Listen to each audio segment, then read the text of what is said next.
नमस्कार दोस्तों, स्वागत है आपका एक बार फिर आज के मेरे इस वीडियो में। तो दोस्तों आज हम जो एडलवाइस की सीईओ हैं राधिका जी, उनके स्टेटमेंट को समझने और जानने की कोशिश करेंगे। उन्होंने क्या कहा है कि हमने यानी कि हमारे भारतीय शेयर बाजार ने बहुत बड़ा तूफान जो आने वाला था उसको रोक लिया है।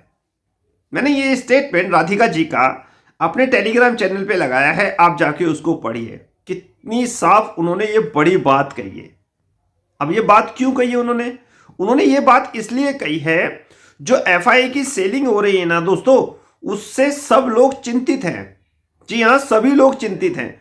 और राधिका जी ने यही बात एफआईआई की जो सेलिंग हुई है उस पर कही है कि जो एफआईआई की सेलिंग हुई है ना पिछले और अब भी लगातार जारी है, उसको हमने रोक लिया है। यानी कि एक बहुत बड़ा तूफान आने वाला था, just like a crash, market crash भी हो सकता था। अब क्रैश क्यों ना होगा भाई। राधिका जी बिल्कुल सही कह रही हैं, क्यों नहीं होगा मार्केट क्रैश। एफआईआई का डाटा देखिए, बगल में मैं एफआईआई का डाटा लगा रहा हूं। 4 साल से ये लोग लगातार बिकवाली कर रहे हैं और 2025 में अभी मेरे ख्याल से पहला महीना है, 80,000 करोड़ का माल भेज दिया। उससे पहले 2 लाख करोड़ के आसपास का माल बेचा था। सही आंकड़े बगल में जो ये स्क्रीनशॉट लगा है ना, यहां दिख जाएंगे आपको कि एफआई लगातार माल बेच रहे हैं, घर जा रहे हैं।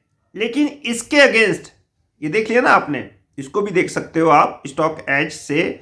ये मैंने डाटा लेता हूं और आप भी स्टॉक एक्स से ले सकते हो। एनएससी की वेबसाइट से भी आप एफआईडीएस का डाटा ले सकते हो, जहां से भी आपको सही लगे, जिस पर आप विश्वास करते हो। तो ये रहा एफआई का डाटा, ये तो बने हुए नेट सेलर, ठीक है। अब जरा डीआईएस के डाटा पर नजर डालिए, ये आ रहा है देखिए। डीआईएस का डाटा क्या कह रहा है, जितना एफआई ने माल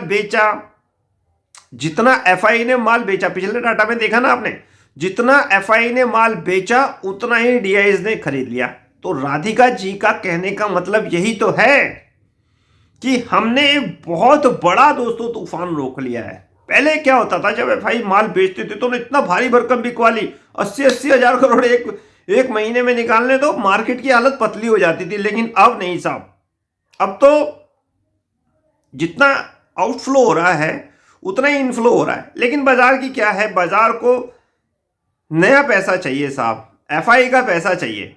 बाजार को तो एफआई का पैसा चाहिए, डीआईएस के पैसे से इतनी तवज्जो बाजार देता नहीं है।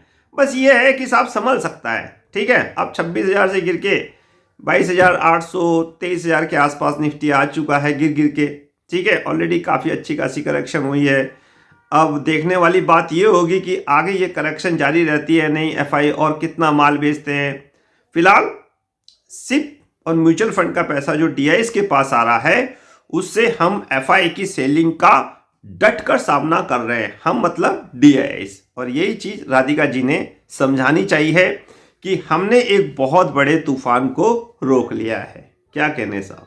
तो इस तरह के आर्टिकल को आपको भी पढ़ना चाहिए दोस्तों।